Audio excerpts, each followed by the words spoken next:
Welcome to the Ernie Chambers Show.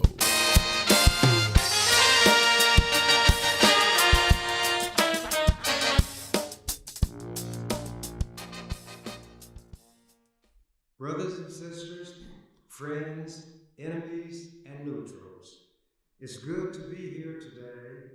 There are a lot of people who are not here, who was here the last time I was here, and many of them are found in Gaza, where the Israelis conducted an airstrike and killed dozens and dozens and dozens of people, with more than half of them being women and children.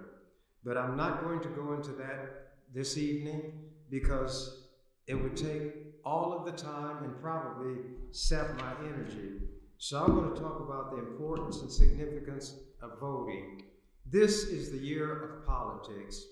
Every year there's something political going on, but whenever there is a presidential race on the horizon, that is the crowning year event in politics. This is one of those years. So I want to touch on the significance of voting and related issues. As Black people, we know if we just watched television and couldn't read, but if we did read, including the newspaper, and watch the news, we saw during the 60s the horrible things done to Black people who were simply trying to vote. Water hoses that firefighters used to put fires out in big buildings were turned on our people, whether they were old men, old women, teenagers, and younger. Sometimes people would be sent rolling down the street. The jet of water was so strong. Tear gas was used. Dogs, police dogs, were set up on our children, trying to get the simple things that a person in a society that is supposed to be civilized would take for granted. You couldn't eat at a lunch counter. You certainly couldn't live in a neighborhood if there were white people there. You couldn't get a decent job, and Lord help you if you tried to vote. There were times that the registrar would tell people, you can't register because we have to give you a test. How many bubbles are there in a bar of soap? How many windows are on the northeast corner of the courthouse? Things like that. To help ignorant white people, and by that I meant simply those without knowledge, without education, who couldn't read.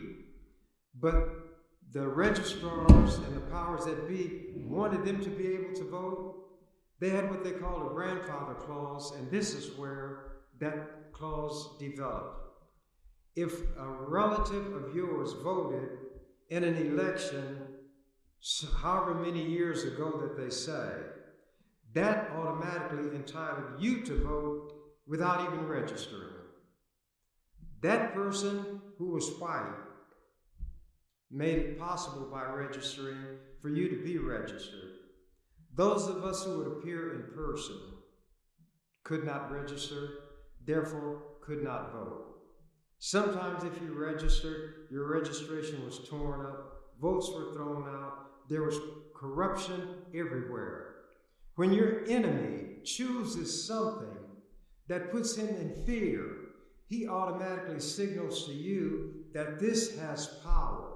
Voting is something that these racists, not just in the South, not just during the civil rights explosive era of the 60s, but always, they want to do everything they can, put every roadblock in our path so that we cannot register or cannot vote. They change polling places. That's where you actually go to vote without giving adequate notification. These kinds of things still go on today. It's not the land of the free. When Francis Scott Key wrote those words, the land of the free and the home of the brave, when it came time to apply to Black people, it was the land of the tree, the lynchings, and the home of the slave. And Francis Scott Key himself was a slaveholder, as was Thomas Jefferson, Patrick Henry, George Washington. In fact, George Washington, the first president of this country, had so many slaves that when the Civil War broke out, the racist slaveholders in the South, the secessionists, the rebels, took George Washington as their patron saint because he himself had so many slaves. These are the kind of things that those white people who talk about critical race theory, they don't even know what those initials stand for. They mean they don't want the truth about their history told. Whatever your enemy fears is what is able to do the most damage to him and be of greatest help to you. Well, in Omaha, there may be some problems, as there will be anywhere when you have a large-scale system that's being administered. But I have not had anybody contact me to say that in Douglas County they were aware of any inappropriate conduct by the election commissioner, those who worked in that office, or anybody associated with the system. The biggest problem we had was when the legislature, trying to put a roadblock in the path of as many black people and poor white people as they could, required what they call photo ID. I'm not going to go into all the details of that, but I'm just trying to point out and make as clear as I can that voting is a powerful, not just a tool. A tool is used to do meaningful work, things that help. It's a powerful tool and also a weapon. A weapon is used against your enemy, somebody who's trying to hurt you. So whether you look at voting as a tool for constructing a better life by putting people in office of your choice who will do the right thing to the extent that they can, or a weapon that might put as many roadblocks in the path of enemies who are trying to get those positions of power. By the way, I'm running for re-election to the legislature. Some people have raised an issue about my age. Currently, I'm 86 years old. My birthday, July 10th, will make me 87. That will put me 10 years beyond what the Bible says is the number of a man's years. The numbers of a man's years are 70. A score is 20 years. 3 times 20 is 60, plus 10 is 70. So I'm 10 years over that limit already. This birthday that I'll have in July will make me 87. Do I look it? Some of you said I look like I'm 103. Well, if I look like 103 and I'm still here and can drop down and do 25 or 30 push-ups whenever anybody would catch me on the spur of the moment, well, I'm not too feeble. And I believe that my mind is clear. How many of you can do this? Z, Y, X, W, V, U, T, S, R, Q, P, O, N, M, L, K, J, I, H, G, F, E, D, C, B, A. For those who may not know, that's the alphabet backwards. You know, if I could say the alphabet backwards, which comprises only 26 letters, I can certainly count from 100 to 1. And in the legislature, what more do I need than that?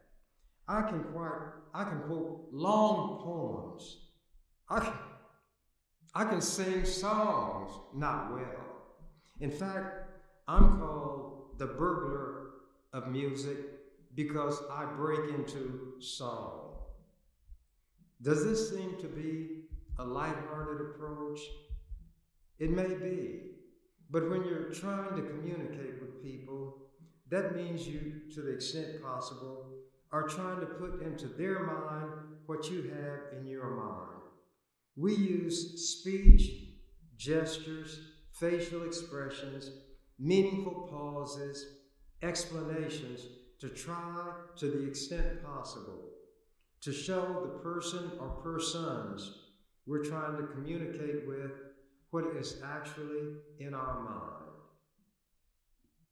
There are people, as I was saying before I so rudely interrupted myself, who risk not only having the fire hoses and the dogs set upon them, but being thrown in jail, to be beaten.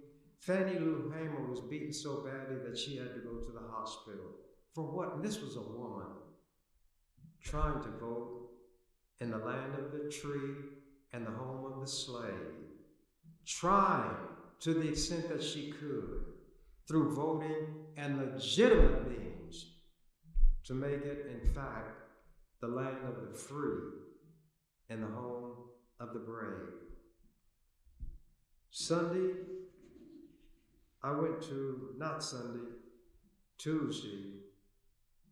I went to a memorial for Carol Woods Harris. I don't go to funerals. Jesus said, let the dead bury the dead.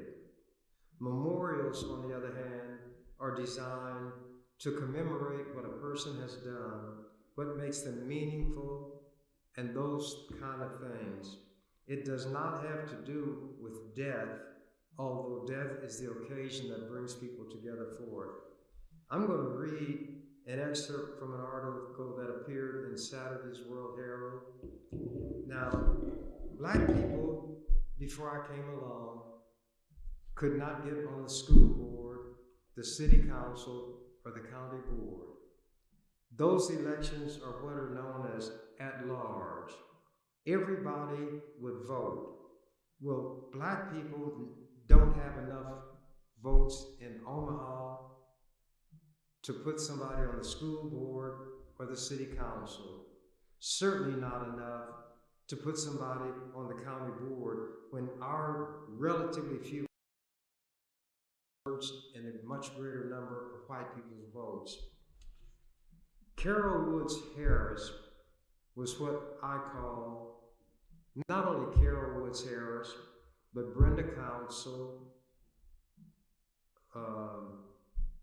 the county board member. If he's watching, I hope he thinks that I couldn't recall his name, but before I get through, I'm going to tell you who I mean. The headline in this article from Saturday, Carol Woods Harris, 84. Service set for pioneer in business and politics. Carol Woods Harris, a pioneering community and political leader who helped pave the way to leadership for younger generations of black people and women, will be celebrated at an Omaha service Tuesday. Woods Harris was the first black person elected to the Douglas County Board and served 3 terms. She also was elected to the Nebraska State Board of Education. Woods Harris died in April in North Carolina, where she had gone to live near family after her second retirement in Omaha. She was 84. The Omaha Memorial Service will be at 11 a.m. Tuesday at Clare Memorial United Methodist Church, 5544 Ames Avenue. Woods Harris is remembered in Omaha for not only being a pioneer as a black woman in politics, but also as a mentor to others. She was always open to mentorship, said Douglas County Board member Chris Rogers, who was elected to Woods Harris's former District 3 seat in 2004. Woods Harris, a Democrat, won election to the Douglas County Board in 1992, the first year of elections for the board by district, and that was a bill that I fought tooth and nail for in the legislature. People often ask me, what'd you do while you were in the legislature? I got district elections for the county board, for the city council, for the school board, and a lot of people in Omaha and Nebraska don't read the newspapers. These things were written about in national publications because they knew that Nebraska is if you're being nice, an ultra-conservative, narrow-minded state, and there are very few black people. to have one black person in a legislature of 49, one against 48, and could get legislation such as this, district elections for the city governing board, the county governing board, and the county would be the Douglas County Board, and the school board. We had no way to consistently get anybody in those positions. That's just one of the areas where I operated. And it's why I consider all of the black people who landed in those positions to be my political godchildren. I am their political godfather, whether they like it or not. See, we don't get to choose our parents. Parents don't get to choose their children, but they get to choose whether they're going to keep them alive or drown them in a bucket of water. Anyway, Woods Harris, the Democrat, won election to the Douglas County Board in 1992, the first year of elections for the board by district. She won re-election twice. She represented District 3, which includes Northeast Omaha, for 12 years, including 2 stints as board chair and 2 stints as vice chair. She was active in other areas as well, including as a founding member of the Women's Fund of Omaha, a board member of the United Methodist Community Centers, vice president of the National Council of Negro Women, president of the Leadership Omaha Alumni Association for Legislative Advocates for the Urban League of Nebraska. Rogers once described her as a velvet hammer. That is one of the most dynamic descriptions I've ever heard in my life. Chris Rogers said this. I wouldn't get his credit while he's alive. He probably doesn't watch this, even if he knows how to get it on his gadget. Rogers once described her as a, quote, velvet hammer, unquote, for her ability to be effective without rancor. Quote, I never saw her get loud, unquote, he said this week. Quote, I never saw her expression exchanged like she was mad or frustrated or anything.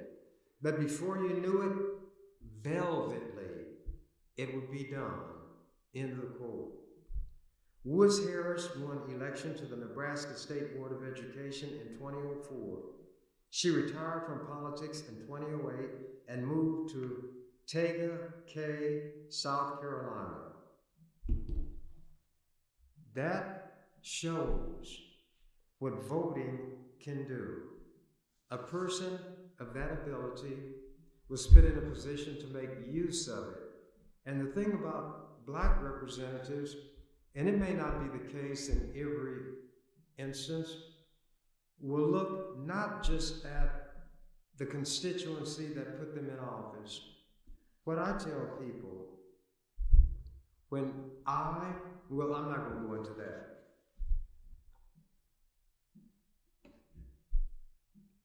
Do you all realize that the Constitution of the United States, the land of the free and the home of the brave, makes 4 references to slavery, the acknowledgement that at the time this country was founded, slavery was in full flower? I told you that Francis Scott Key wrote the words to what became the national anthem. There was a battle in Louisiana, Fort McHenry, and it was going roughly. They were fighting the British. And then when daylight came, the flag was there, so he said, oh, say can you see, by the dawn's early light, what so proudly we hailed at the twilight's last gleaming, whose broad stripes and bright stars, through the perilous night, or however it goes. I'm not too good at it. But anyway, he wrote the words, but he was not a lyricist. He was not musically inclined. So guess where the melody that is almost unsingable came from? There was a Greek god named Anacreon. He was the god of liquor, wine, and carousing. The English people composed this song to Anacreon in heaven. And here is the melody of that song rendered in part by the burglar of music who breaks into song. Da da da da da da da da da da da da da da.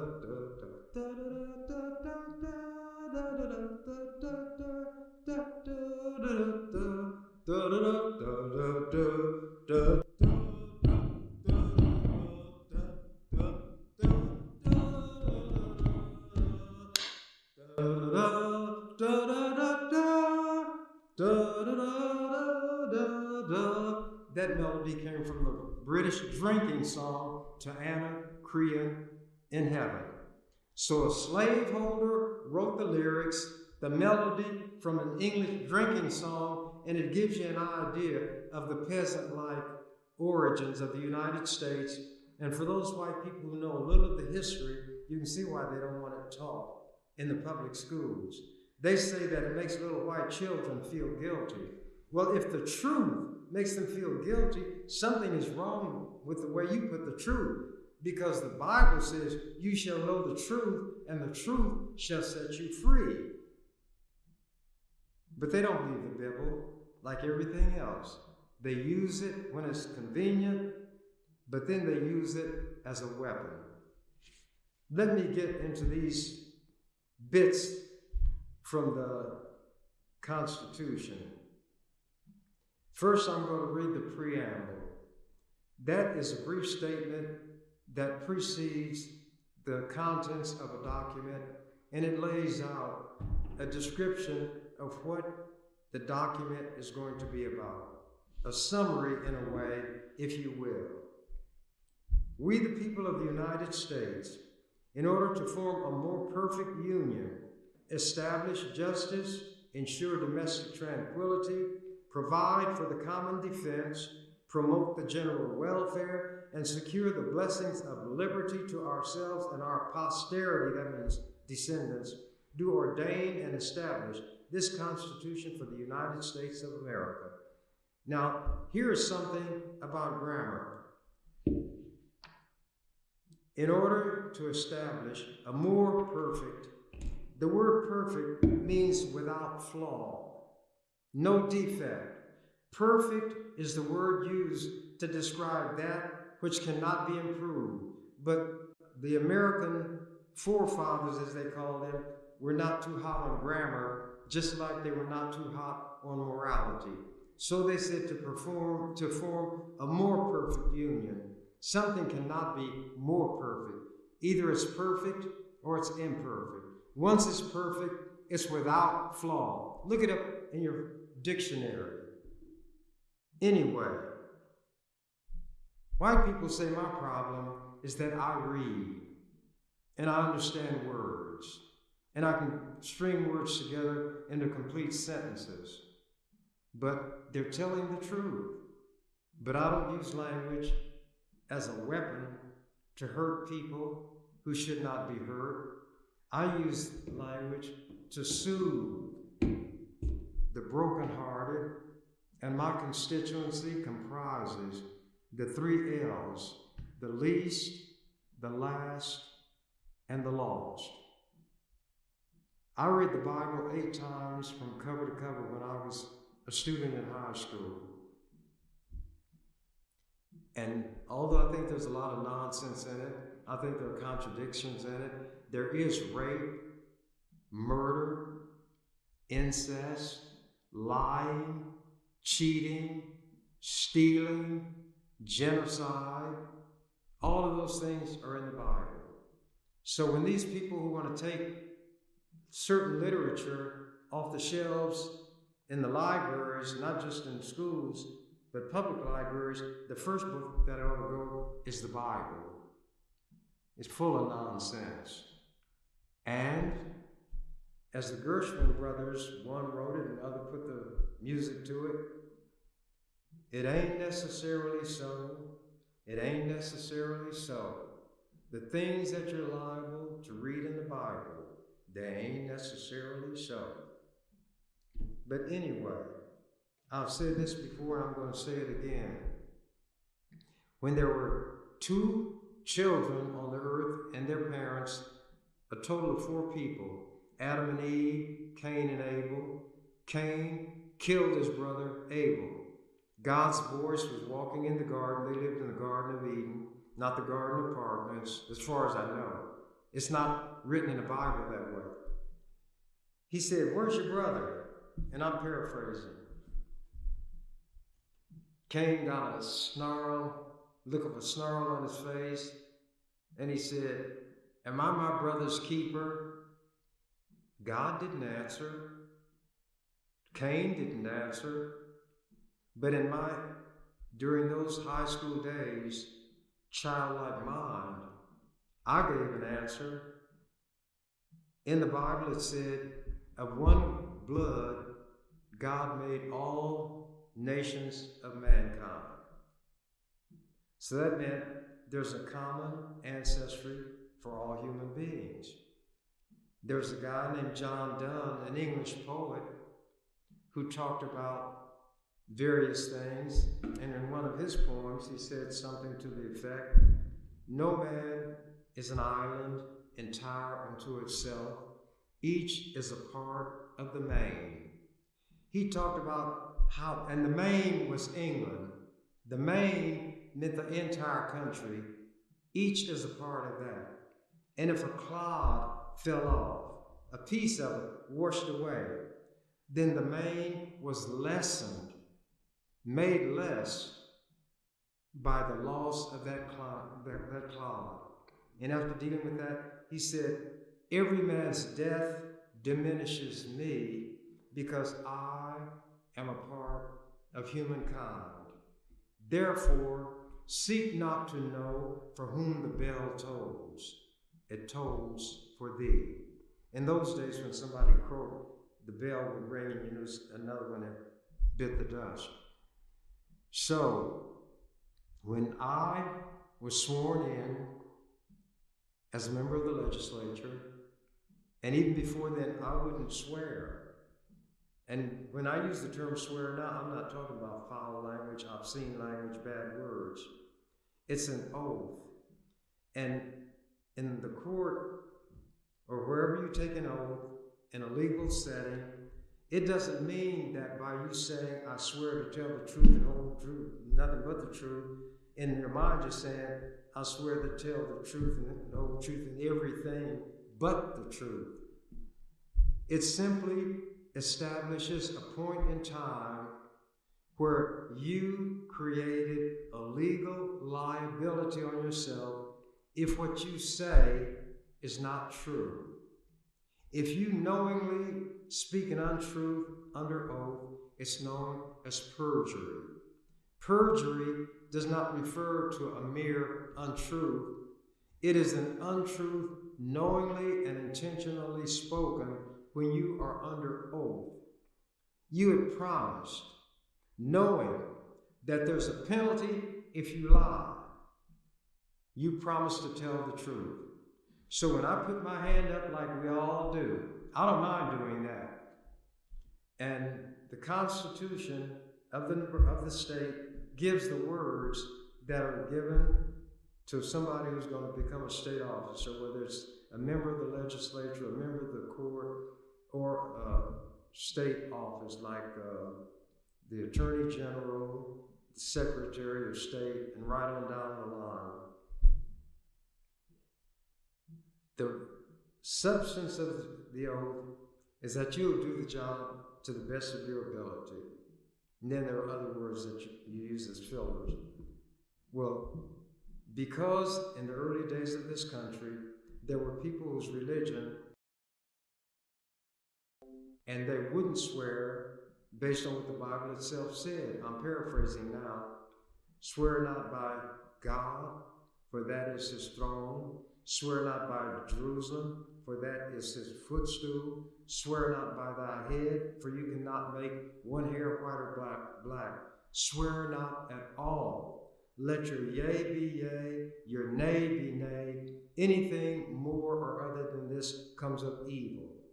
So, when the country that you all call the United States of America came into being, they did administer oaths.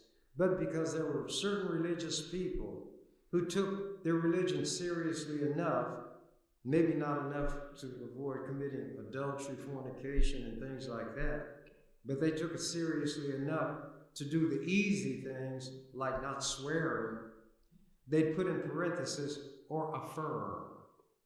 And that word affirm spared you from taking an oath, swearing. You took the oath, but you did not swear. Yours was an affirmation, but it carried the same legal consequences. If in that situation, which otherwise would require the taking of an oath, you gave an affirmation and you knowingly, intentionally lied at the time you took it, then there can be legal consequences. If you are a member of the legislature or one of these other offices and you lie, then you're not going to go to prison for simply telling that lie. All politicians are presumed to be liars. But when I gave my affirmation, I meant it, and I did it without what is called reservation. That means you say certain words, but you leave unspoken the notion in your mind that I'm not going to do all of that. I'll go this far and no farther.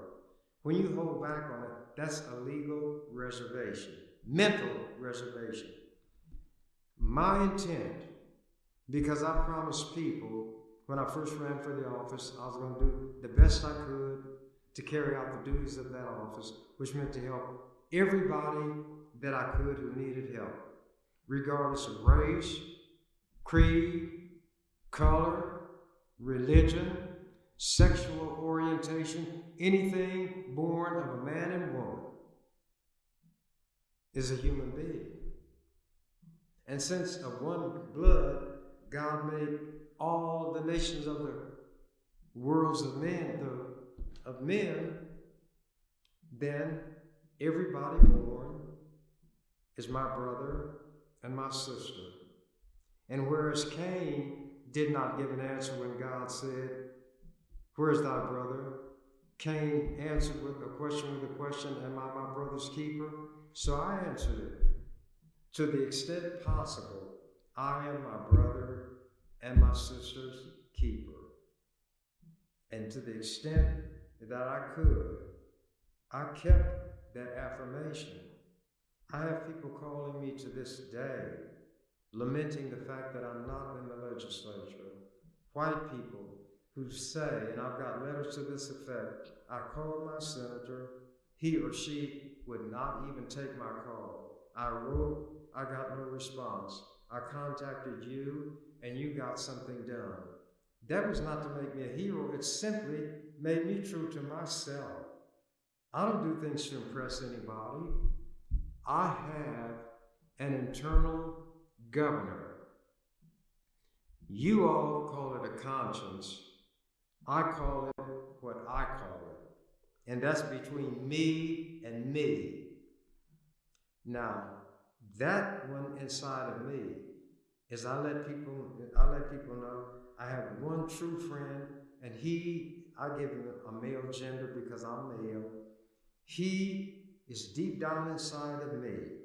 He knows me.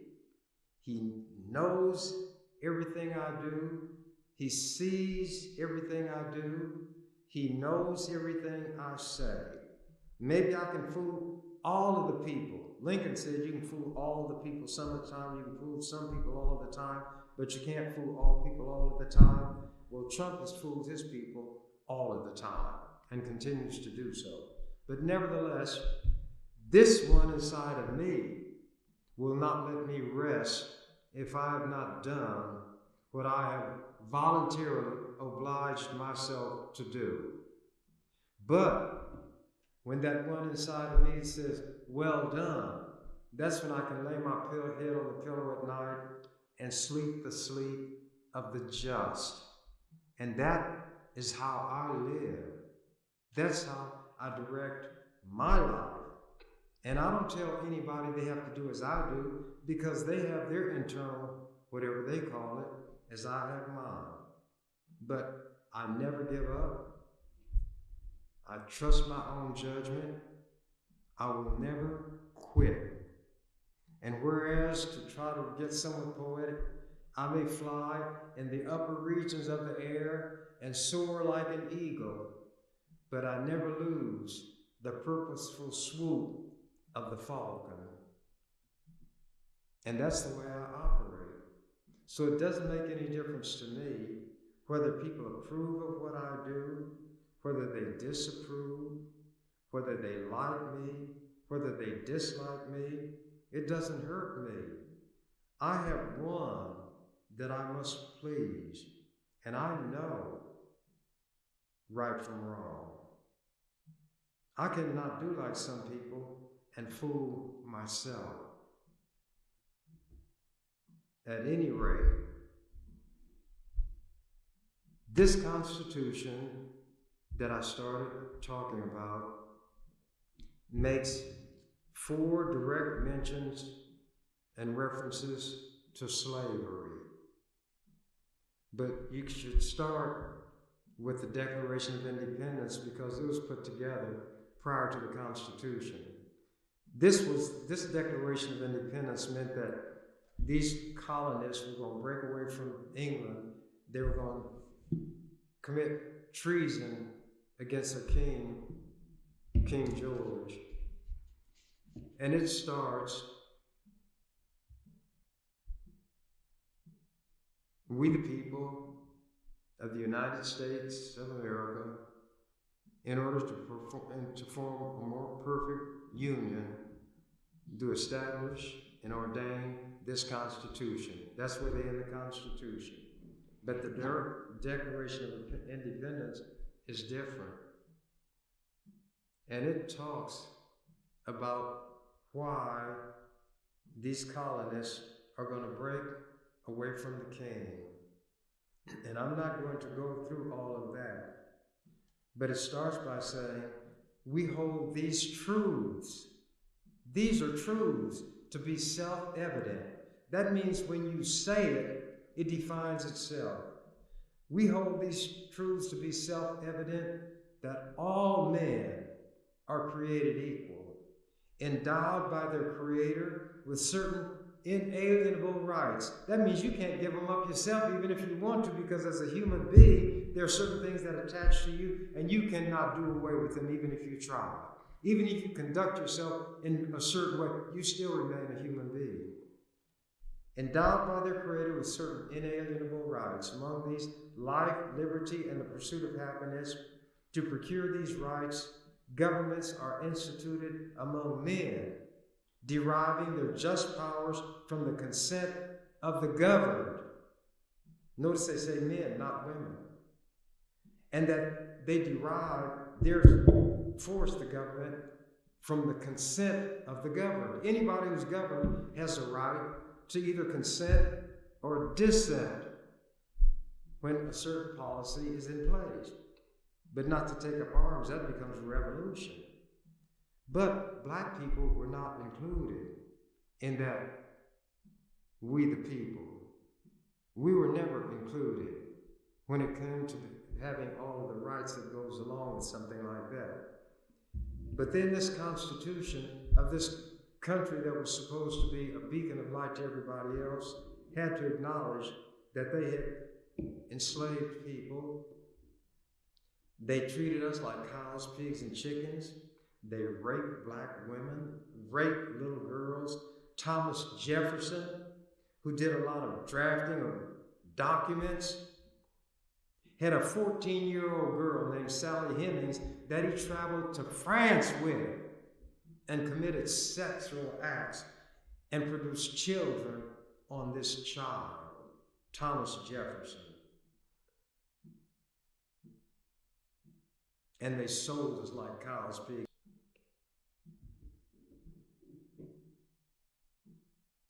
I'm going to read the preamble, as I said. We, the people of the United States, in order to form a more perfect union, establish justice, ensure domestic tranquility, provide for the common defense, promote the general welfare, and secure the blessings of liberty to ourselves and our posterity, do our for the United States of America. And Thomas Jefferson, in one of those rare instances of telling the truth, discussing slavery, he said, I tremble for my country when I remember that God is just, but he didn't tremble enough to free his slaves. And then I add this, Thomas Jefferson had a few favorite black women. And when Mrs. Jefferson, no woman likes the man that's supposed to be her husband or her man to be messing around with other women. She said, Thomas, I want to talk to you. He said, what do you want to talk to me about, Mrs. Jefferson? She said, Thomas, you leave those black women alone. He said, Mrs. Jefferson, I'll leave you alone first. And he often left her alone to go down into the slave huts and commit sexual acts on those black women. That's the history that the people who are white today and know their history don't want taught in the schools. Because the history of this country is so ugly, so anti-human and righteousness that those in power don't want it to be taught. So what am I getting at? A number of things, but I want to show where the Constitution acknowledged the slavery. In Article 1, Section 2, representatives and direct taxes shall be apportioned among the several states which may be included within this union according to their respective numbers, meaning population, which shall be determined by adding to the whole number of free persons, white people, 3/5 of all other persons. Those were the slaves. That's what they mean by the 3/5 of a man. 3/5 of the slaves would give these southern slaveholders additional power in the federal government, even though those 3/5 have no rights whatsoever, are not even treated as human beings. Article 1, Section 9, to protect the slave trade. The migration or importation of such persons as any of the states now existing shall think proper to admit shall not be prohibited by the Congress prior to the year 1808. They protected the slave trade while talking about creating a free society for 20 years. Congress could not amend the Constitution to prohibit slavery during that time. Article 4, Section 2.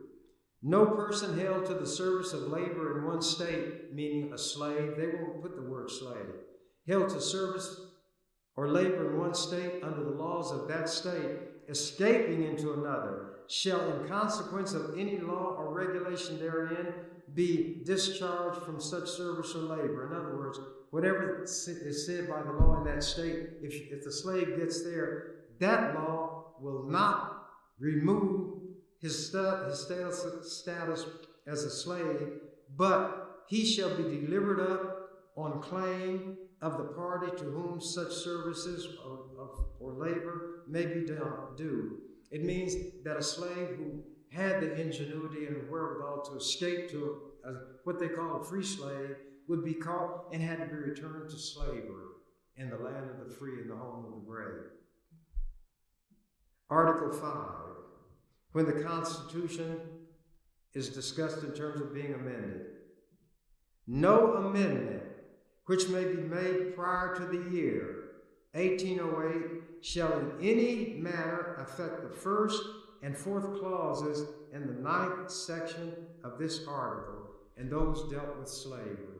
The slave trade was protected for 20 years, and if a slave escaped, that person had to be, if it was captured, had to be returned to slavery. Now my time is just about up. So I'm going to indicate that when people fear the vote, fear those who vote, it lets you know what is the strongest weapon you have at your disposal to fight your enemy. Black people, I'm talking to you especially. Register and vote. Vote for the person who you feel is going to do the job that is required, meaning give his or her best thought, study, and ability to make sure that all people, to the extent one person can do it, will enjoy the fruits of liberty, justice, and equality. This subject is so vast. College courses that run for years are offered. I had to do it in an hour, and I couldn't do it all. And maybe I didn't even do it well. But I'm not going to shortchange myself. I did what I could with what I had to work with in the time allotted. And if I get back in that legislature, there's going to be a change. And I've had people call me from other parts of the state who said if they could vote for me, they would, but they know they can't.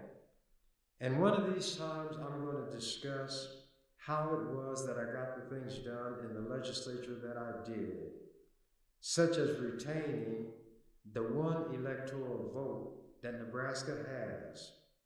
And when I kept it and Biden won, national media said that that one vote could deliver the presidency to Joe Biden if he did not win Pennsylvania, and it was put there by the only black member of the Nebraska legislature.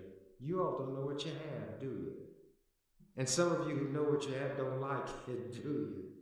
Well, I got to be me. What else could I be but what I am?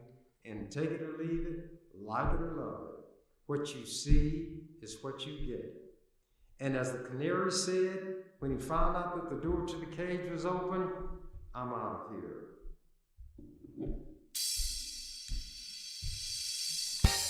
You've been watching The Ernie Chambers Show.